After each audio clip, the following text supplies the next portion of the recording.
Listen to the Vibes. Welcome, everyone, to another episode of Listen to the Vibes. I'm very happy to welcome Rand Selig here.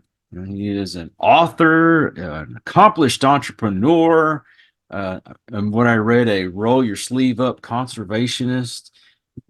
But you tell us a little bit more about yourself. Well, it's great to be here, Kyle, with you, and I'm glad to be sharing some of my experience with your listeners today. I've had a very long career. I've started after finishing at the Stanford Business School on Wall Street, the caverns of Wall Street, and after 10 years of all that good fun, well, some of it was and some of it wasn't. It took me a while to figure it out that I really wanted to have my own firm. And if you can do that, wow, that's good. It takes a lot of discipline. You got to know when to say no. You got to know when to leave the office and all those good things. And you need to have a focus. But for over 3 decades now, I've run my own investment banking firm, and it's been magical. It's been terrific. Just this year, Wealth and Finance magazine named my firm the #1 investment banking firm in the Bay Area. So I appreciate that very much. But part of my way of approaching life is to say, I'm not going to put all my eggs in one basket. So I said, well, what else am I going to do? Well, I've been on probably a dozen or more boards and served in various capacities, also as chairman, for example, of the investment committee of a major firm here and in the Bay Area. I've been a scoutmaster. I've been a Little League coach. We've lived in our town of Mill Valley for 40 years now, and so it's a great town. It's absolutely great. And I think a big part of the reason why it's such a great town is because people contribute. They invest in the town. They build relationships. They use that word community. It's lots of different communities, of course. It's not just one community, but we've done that. And as you say, roll up your sleeves environmentalists, which means that my wife and I are, I use the term, it's the technical term, the environmental steward. She says, come on, get over yourself. We're just pulling weeds. It's the non-native invasives that are not good for our marsh. It's about a 600-acre marsh right here in town. And we go out there, we call it a date, unlike our normal pattern in life where we're organizing and getting other people involved. We say, no, that's too much work. We're going to focus on just going when we want to go. We can go for an hour or 4 hours, and it's just going to be the two of us, and it's like a date. And it's great. It's great. So it's a whole group of great things that surround how I spend my time, along with lots of relationships. Just saw my mom this morning. She's 98, and God bless her. Did you move to that particular area because of the nature? Oh yeah, boy, Kyle. Well, the story starts actually when we were living in Tokyo. I ran the Asian investment banking business for Bankers Trust Company for 3 years, based in Tokyo. And I had responsibility for all of Asia. So it was really tremendous. We were newly married, so a lot of traveling. My wife was able to join me on home leave. So boss and my partners were in New York. So to get from Tokyo to New York, you're kind of going around the world. And while we were in Tokyo, one of the things that the Japanese say you have to do is climb Mount Fuji, which we did. They say if you haven't climbed Mount Fuji, shame on you. And if you've climbed it twice or more, double shame on you. It's a hard volcanic climb. Mm-hmm. And while we were up there, it was a beautiful day, unusual for Mount Fuji. We spun the globe. We said, what's going to come after Tokyo? It's just been so amazing here. And we said, if we get pregnant, if we're fortunate enough to get pregnant, we want to move back to the United States to be with friends. So we spun the globe. We said, okay, that's going to be San Francisco.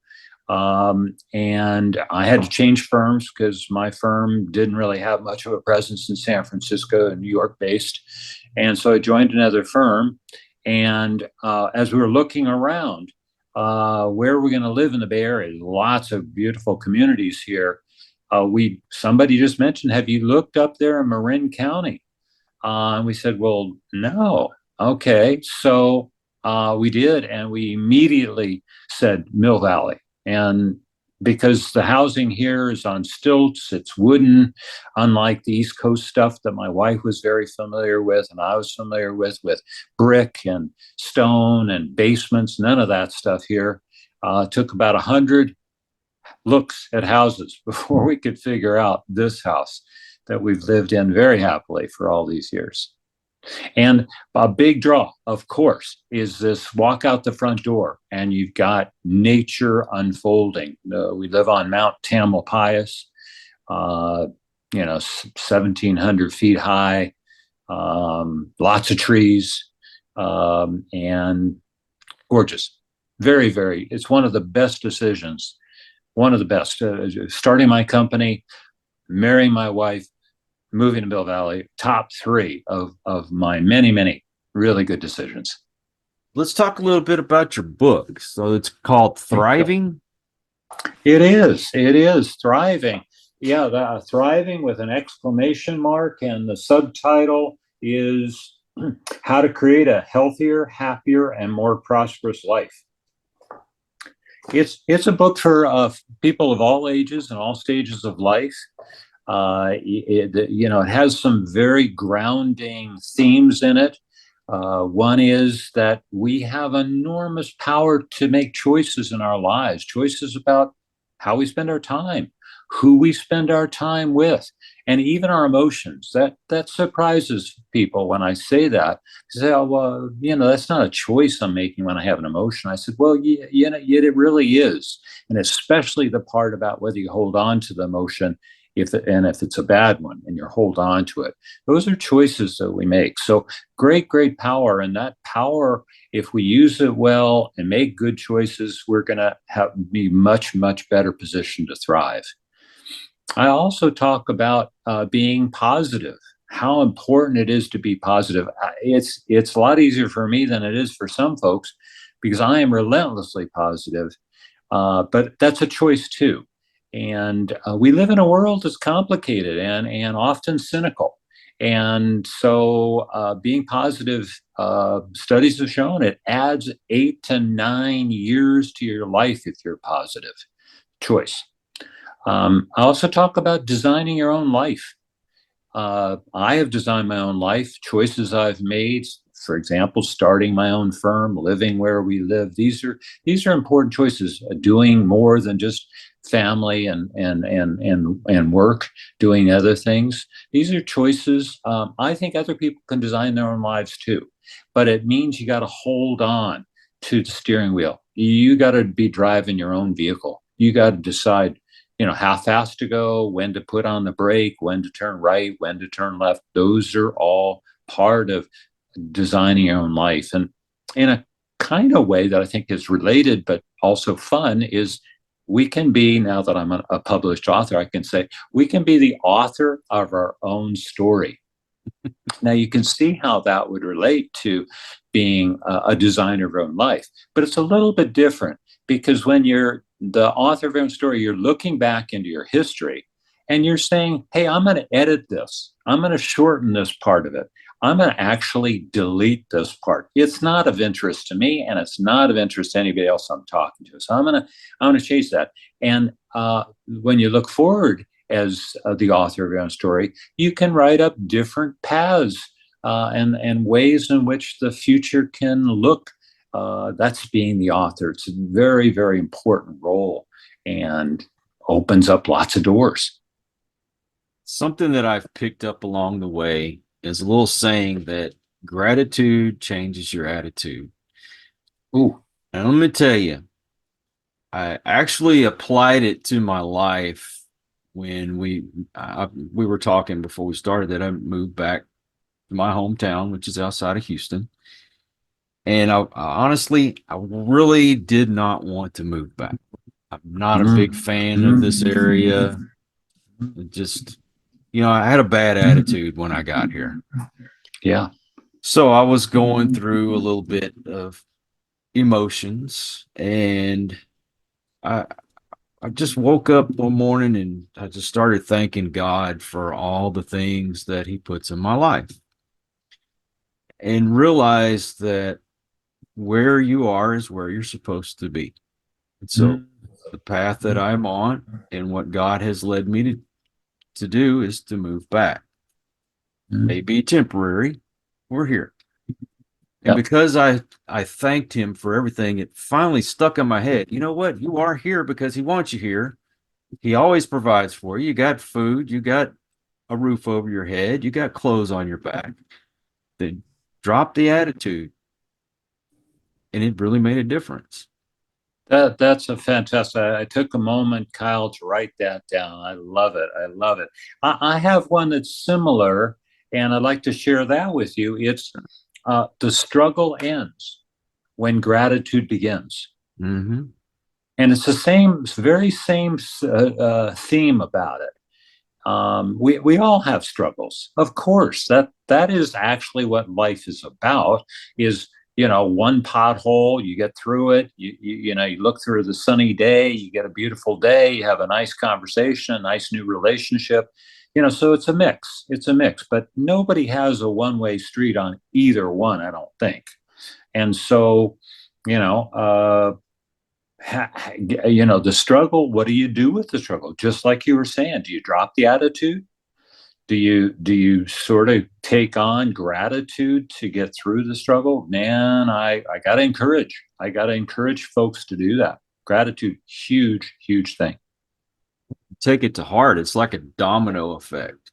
Mm. Everything in your life, your whole perspective changes just by Yeah. being thankful for what you have. There's a lot of people out there that don't have anything, living on the street. They barely can even clothe themselves, and most of the time can't even get a meal. Here I am, I'm in an air controlled environment. When it's hot outside, it's cool in the house. When it's cold outside, it's warm. I can go to the fridge, grab me something to eat, yeah, change my clothes. I should be Well, thankful. that's right. And I think a lot of folks get into a little bit of a bind because they hold this in a very awkward, narrow way. Mhm. I think some of the happiest people I've ever in my entire life seen were in South Africa, and they had nothing of material. No. They had little shanties that they were living in, but they were dancing. They had music going on.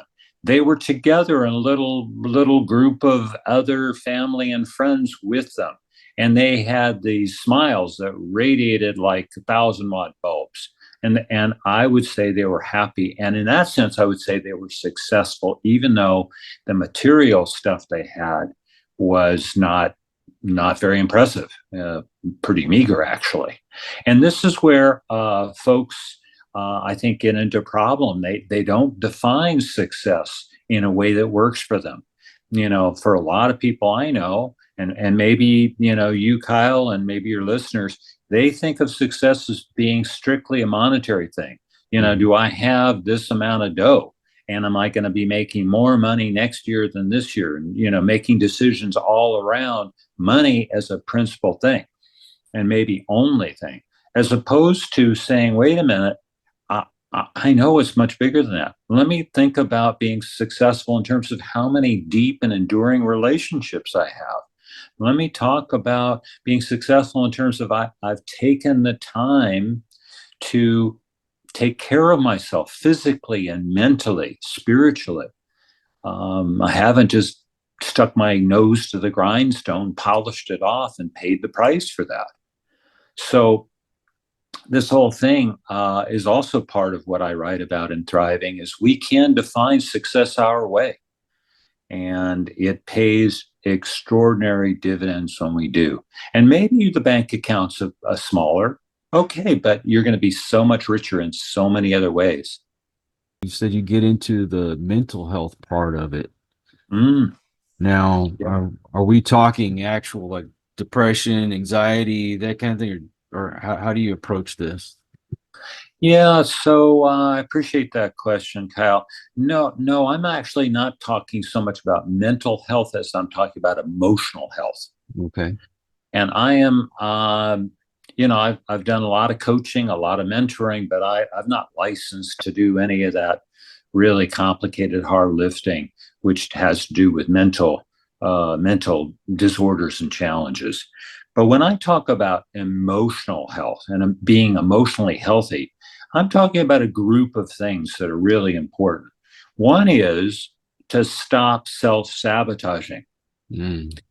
There's so many folks. I shouldn't be surprised anymore, but I continue to be a little surprised where they don't even get into the game. They won't allow themselves to apply for a job or take on a training or even follow through when somebody says, "Hey, you seem pretty cool.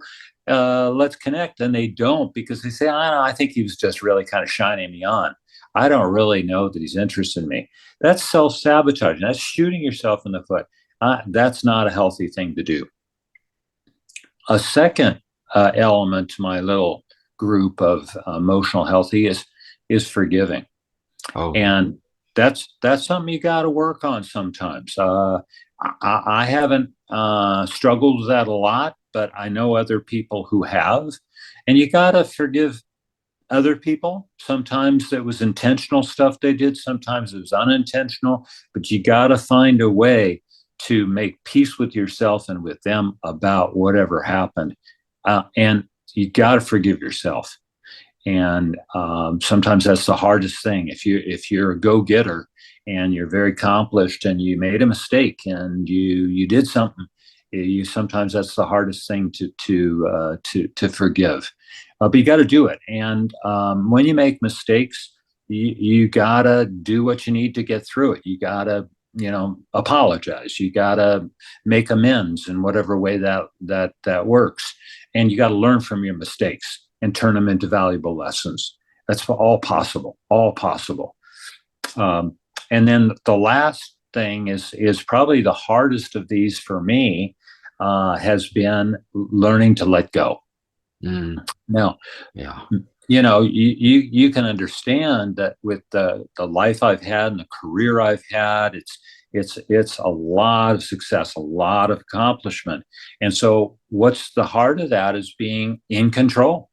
I selected clients. I ran the show when we were doing a very complicated transaction. I was the coach and quarterback, and all those things. The lawyers and accountants reported to me and getting these deals done. So I was in control, and that's the way I ran my family too.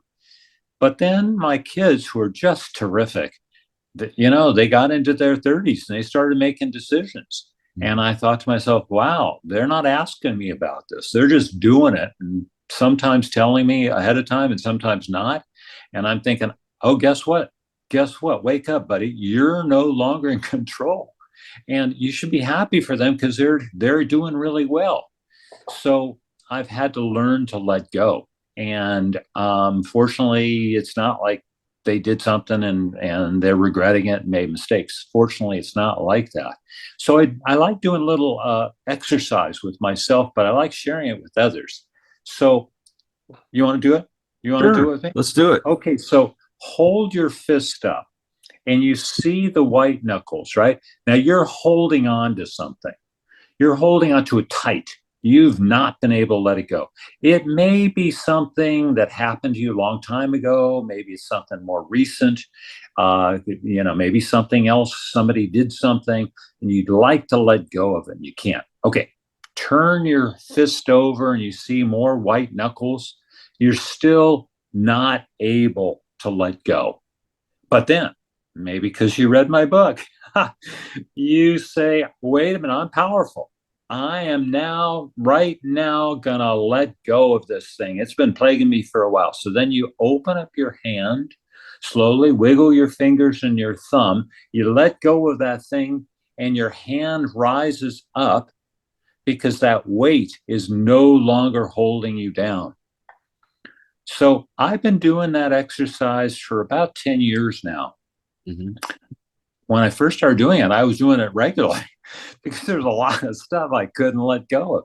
And now I don't know. It doesn't seem to, I don't need to do it as often. I got kind of matured a little bit more, a little bit more ready to admit and be humble about I don't control that much. And, but when I find myself saying, wow, I can't let go of that, I have this attitude, that attitude thing you were talking about, and it's not serving me well, and I can't let go of it. I do the little exercise and it helps. It really helps me. Kind of like letting go when your child's learning how to walk. If you don't let go, they're never going to get ahead. Oh, beautiful. Beautiful. You know, that's a thing. I saw that a lot when I was a little league coach and a scoutmaster. Is these great parents would show up and they've got this 14 or 16 or whatever age terrific kid who's wants to move on through the scouting program, and the parents want to be in the middle of that. They want to be holding the hand. They want to make sure the kid doesn't stick in a little foot in a pothole. And that's depriving the kid of the opportunity to make mistakes and figure out how to solve them. So it's not a great way to be a parent, is to intervene that way. You want to be there and you want them to know you're there, so that when they say I need help and they raise their hand, you help them. You give them tools. You give them tools. You don't avoid the problem for them. You don't get in the way of a learning opportunity. It's the thing about being a parent. When you're raising them and you're giving them all that advice and telling them, do this or don't do that. And Yeah. then when they go to try to apply it to their lives, and those parents that just can't let go, Yeah. they're not going to learn. They're not going to go through the motions. And I mean, you have to let them go. You have to, and I would say, Kyle, a lot of that is not about their concern for the kid.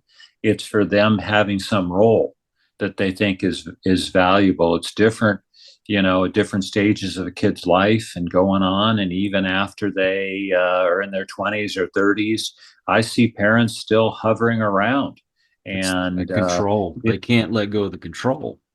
that's right. That's right. And it's this role that they like to play, and it's important for them. If they didn't have that role, who are they?